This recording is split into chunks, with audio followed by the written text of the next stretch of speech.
Triệu Lệ Dĩnh và Trần Hiểu có quay lại với nhau không? Fan In tức giận phản bác, đừng lợi dụng sự nổi tiếng của chị gái mình. Hãy thả cô ấy ra. Trần Hiểu và Trần Hiểu Hân sắp ly hôn. Tôi đoán mọi người đã chán ngấy những lời đồn đại này rồi. Ngành giải trí chia tay rồi quay lại là chuyện bình thường. Nhưng ngay khi hai người này chia tay, không hiểu sao DNA của một số cư dân mạng lại bị lay động, lại bàn tán về CP Tiểu Anh. Những câu chuyện về Triệu Lệ Dĩnh và Trần Hiểu đều là chuyện cũ, bây giờ nhắc lại cũng giống như nhắc lại chuyện cũ vậy. Khi truyền thuyết Lục Trinh lên sóng, Trần Hiểu và Triệu Lệ Dĩnh cực kỳ nổi tiếng. Anh chàng đẹp trai và cô gái xinh đẹp. Họ rất dễ thương cả trên màn ảnh và ngoài đời, nên tự nhiên người hâm mộ CP của họ ở khắp mọi nơi. Sự tương tác trong chương trình rất thân mật, với giao tiếp bằng mắt và những chuyển động nhỏ liên tục, khiến trái tim người hâm mộ CP rung động và họ ước gì có thể chuyển cục dân sự đến đó. Lúc đó Trần Hiểu còn nói, tạm thời giữ bí mật, khiến mọi người đều háo hức. Tôi đoán nhiều người nghĩ rằng có điều gì đó đang xảy ra giữa họ vào thời điểm đó. Rốt cuộc, tình yêu của họ thật ngọt ngào. Còn có sự việc Triệu Lệ Dĩnh đến thăm Trần Hiểu ở phim trường, trai ảnh chụp hai người nắm tay nhau trò chuyện, bầu không khí vô cùng nồng nhiệt, ít người có thể tin rằng đây là tình bạn thuần túy. Trần Hiểu đã trực tiếp đảo ngược tình thế, nói rằng tất cả những điều trước đó đều là cường điệu, khiến cho người hâm mộ CP phải rùng mình. Hiện tại, người hâm mộ CP vô cùng đau lòng và Triệu Lệ Dĩnh cũng vô cùng xấu hổ. Sau đó, Trần Hiểu và Trần Nghiên Hy kết hôn, Triệu Lệ Dĩnh cũng kết hôn với Phùng Thiệu Phong, CP Tiểu Dĩnh đã trở thành dĩ vãng.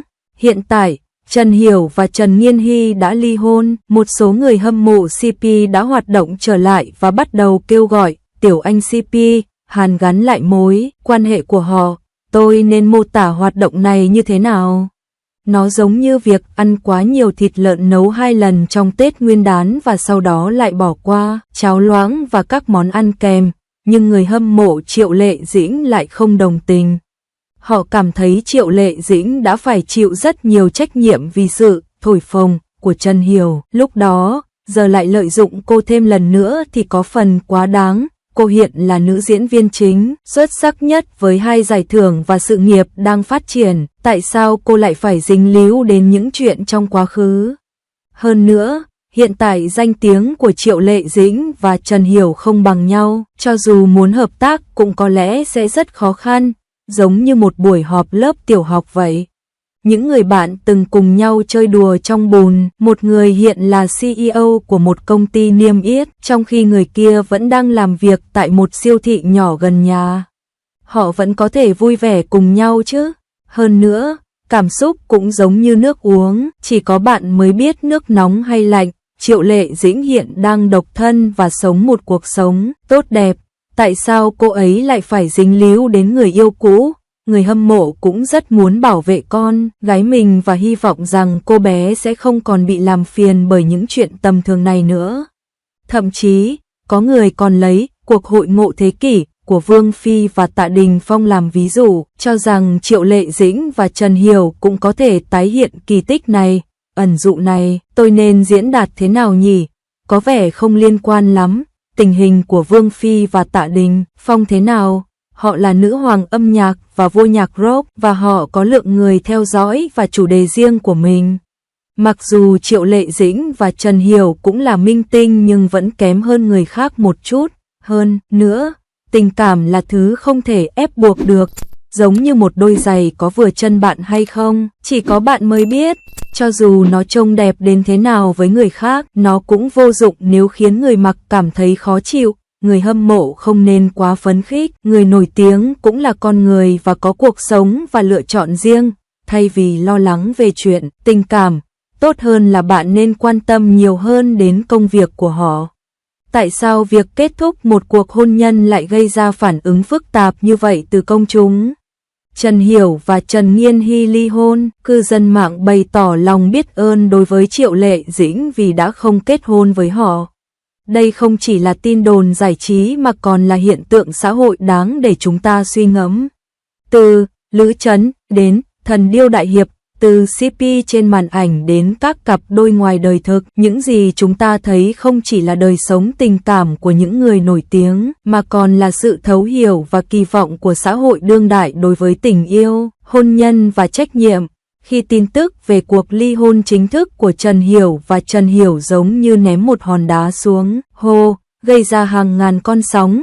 Đáng ngạc nhiên là phản ứng của công chúng không phải là sự đồng cảm một chiều đối với Trần Hiểu.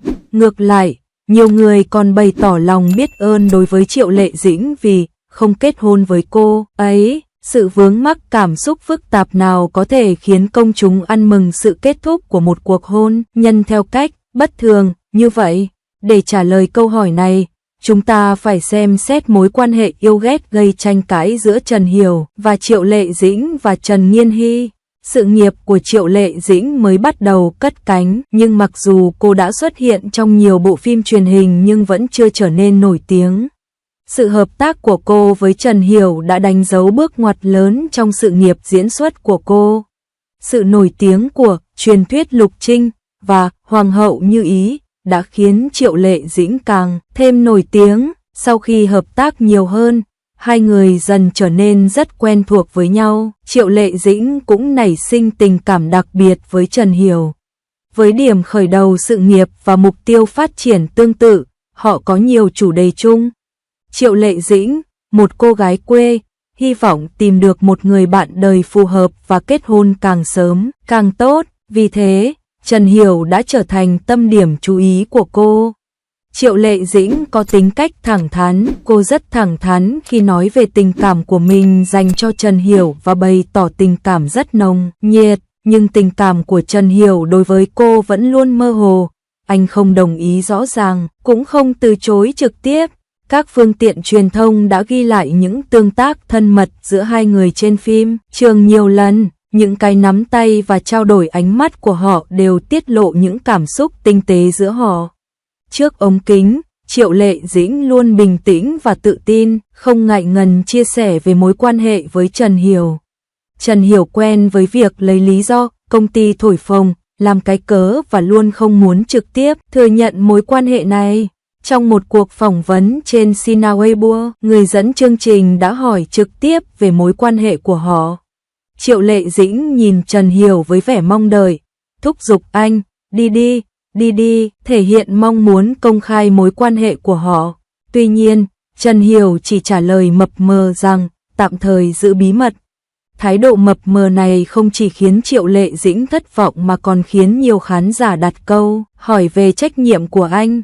Điều khó hiểu là khi Triệu Lệ Dĩnh không có mặt, Trần Hiểu lại nói rằng mối quan hệ của anh với Triệu Lệ Dĩnh chỉ là sự cường điệu. Nếu công ty làm như vậy để bảo vệ hình ảnh của nghệ sĩ thì điều đó cũng dễ hiểu. Trong lúc chơi Happy Camp, Trần Hiểu gọi điện cho Viên San San. Triệu Lệ Dĩnh sợ Viên San San không biết chuyện này nên vội vàng cúp máy. Nhưng điều này lại thu hút sự chỉ trích từ cư dân mạng. Tuy nhiên, Trần Hiểu không làm gì cả mà để Triệu Lệ Dĩnh tự mình đối mặt với những cuộc tấn công trực tuyến. Năm 2013, Trần Hiểu gặp Trần Nghiên Hy trong quá trình quay phim Thần Điêu Đại Hiệp. Sự dịu dàng và ngọt ngào của cô gái Đài Loan đã nhanh chóng chiếm được trái tim anh. Tuy nhiên, anh dường như không hoàn toàn buông tha Triệu Lệ Dĩnh. Trong thời gian này, anh dường như đã trở thành bậc thầy quản lý thời gian.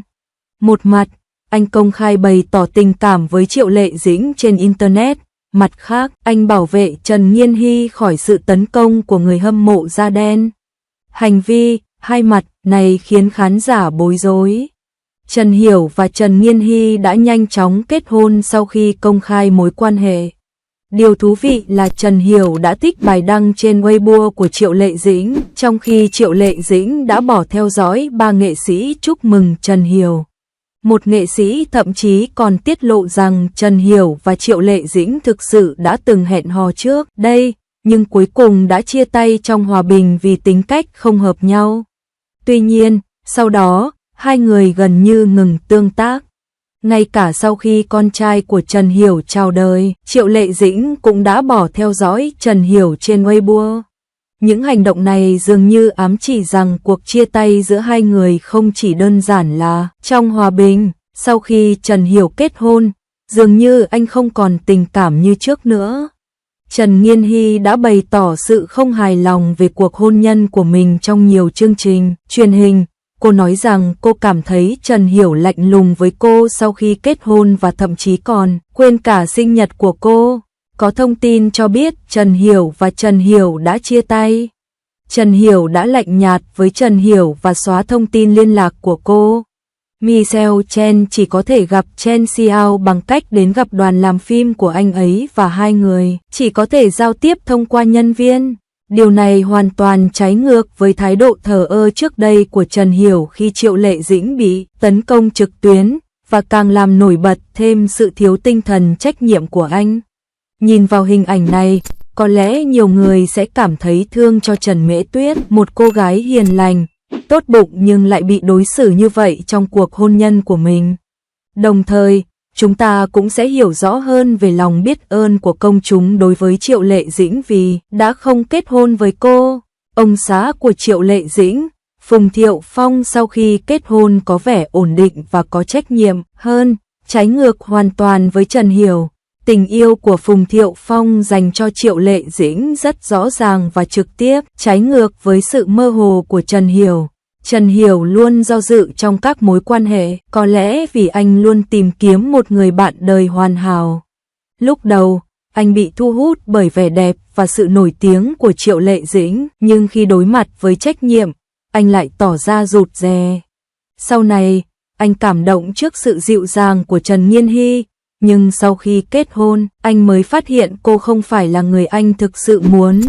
Sau khi mất đi Triệu Lệ Dĩnh, anh lại bắt đầu hối hận. Anh coi Triệu Lệ Dĩnh là ánh trăng trắng trong lòng mình, biến sự hối hận này thành sự bất mãn với vợ.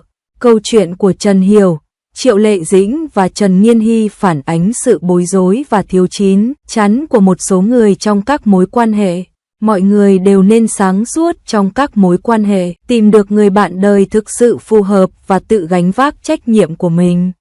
Tôi cũng mong Michelle Chen có thể thoát khỏi cuộc hôn nhân thất bại này và bắt đầu cuộc sống mới. Còn về những tin đồn trên mạng về mối quan hệ hàn gắn giữa Trần và Triệu, có vẻ giống như sự mong ước hão huyền của những người hâm mộ CP. Triệu Lệ Dĩnh hiện đang có sự nghiệp tốt và đã vượt qua được những rắc rối tình cảm trước đây và sẽ không nhắc lại quá khứ nữa. Mặc dù bộ phim mới của Vu Chính có phần giống với trải nghiệm của Trần Hiểu và Triệu Lệ Dĩnh, nhưng đây chỉ là một câu chuyện bịa đặt và không cần phải liên tưởng quá mức. Đồng thời, tôi cũng hy vọng Trần Hiểu có thể rút kinh nghiệm từ cuộc hôn nhân này, trưởng thành và có trách nhiệm hơn trong các mối quan hệ sau này.